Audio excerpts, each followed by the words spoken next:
I didn't realize anything was wrong at first, and that's probably what made everything harder to understand later, because nothing suddenly broke or changed overnight. No one ever told me directly that I wasn't enough, and there was never a clear moment where I could point and say, "This is where it started." It all happened slowly, quietly, in a way that felt normal while I was living it.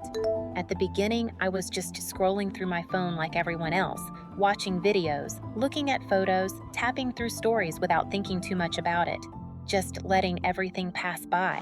But after a while, those images stopped staying on the screen and started staying in my head, following me even after I put my phone down. I began noticing things I never paid attention to before, like how some girls always seemed confident without trying, how they knew exactly how to pose, how to smile, how to exist in a way that felt effortless. And without realizing it, I started placing myself next to them in my mind, comparing how I looked, how I acted, how I felt, even though I kept telling myself that I wasn't doing that. At school, the same pattern kept repeating itself. Certain girls walked into the classroom and the atmosphere shifted. People looked up, whispered, smiled, and even when nothing was said out loud, it was clear who was admired and who was noticed. While I usually walked in quietly, took my seat, and tried not to draw attention to myself, even though a part of me wished someone would notice me anyway.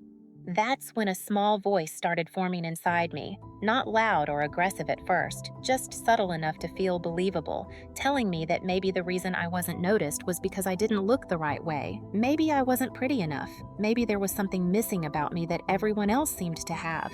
It wasn't hatred at the beginning, it was disappointment, like constantly falling short of an invisible standard I couldn't fully see or understand. And every time I looked in the mirror, I stopped seeing myself as a whole person and started focusing on individual details: my hair, my skin, my smile, always finding something that felt wrong or unfinished. Getting ready for school slowly turned into something stressful because no matter what I wore or how much time I spent fixing my hair, I never felt comfortable. It felt like I was wearing confidence instead of actually feeling it.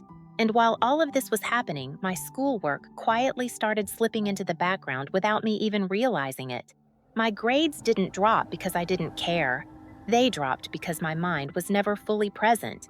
It was always busy comparing, analyzing, replaying moments, wondering how others saw me, wondering why I never felt like I was enough no matter what I did.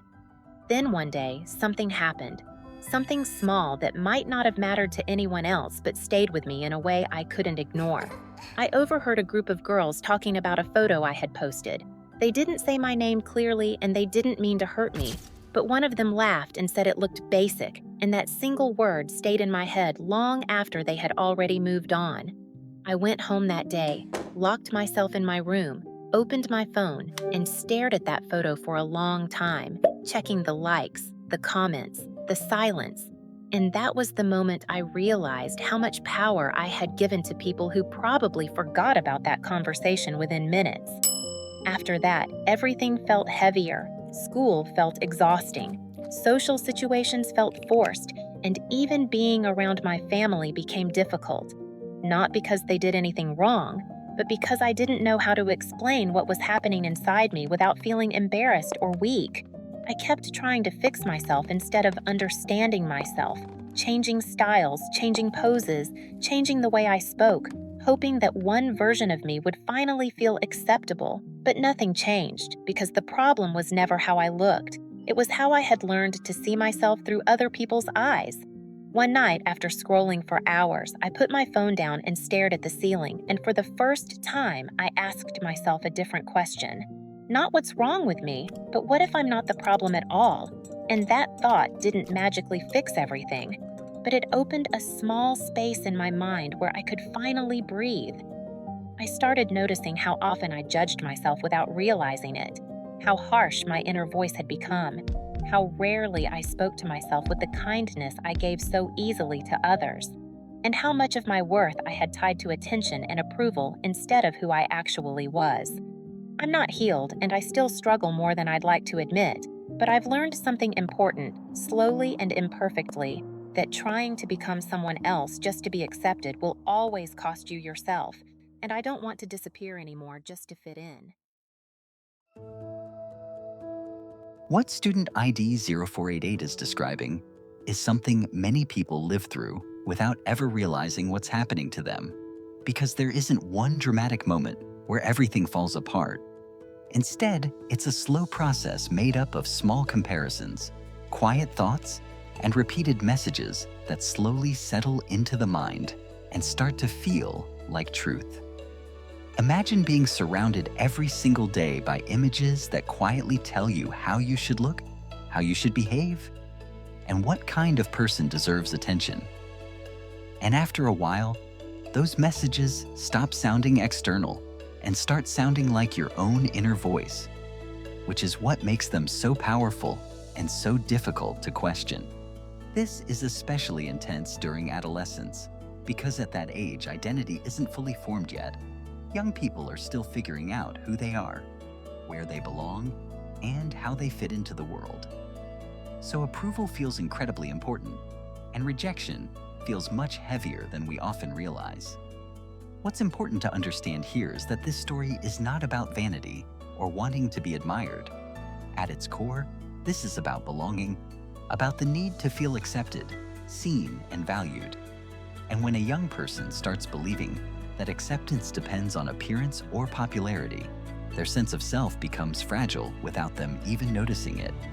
In situations like this, we often see changes in school performance, social behavior, and family communication, not because the student suddenly stopped caring, but because so much mental and emotional energy is being spent on self-evaluation, comparison, and trying to measure up to expectations that were never realistic to begin with. Many adults respond to this by saying things like, "Just be yourself," or "Don't care what others think." And while those words are usually meant well, they rarely help. Because comparison is not something people simply choose to do. It's something that develops when the environment constantly encourages it.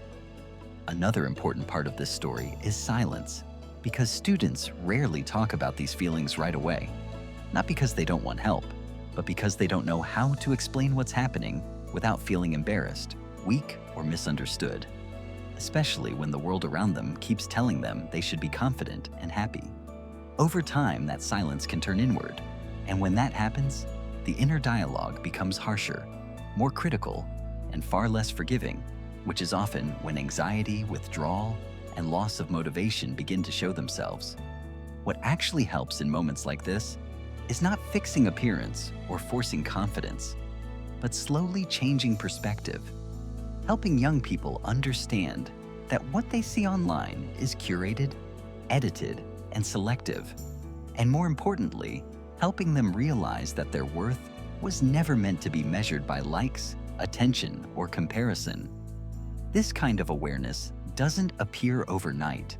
It grows through conversations, support, and moments where a student feels safe enough to question the standards they've been holding themselves to. And that's exactly where real change begins.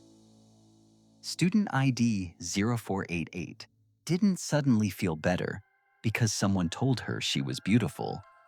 She started feeling different when she noticed how unfairly she had been speaking to herself. And that moment of awareness, even if it feels small, is incredibly powerful because it creates distance between who you are and the voice that tells you you're not enough. And in that distance, healing slowly starts to happen. Sometimes healing doesn't begin when we finally like what we see in the mirror, but when we realize that our worth was never something the mirror was meant to decide.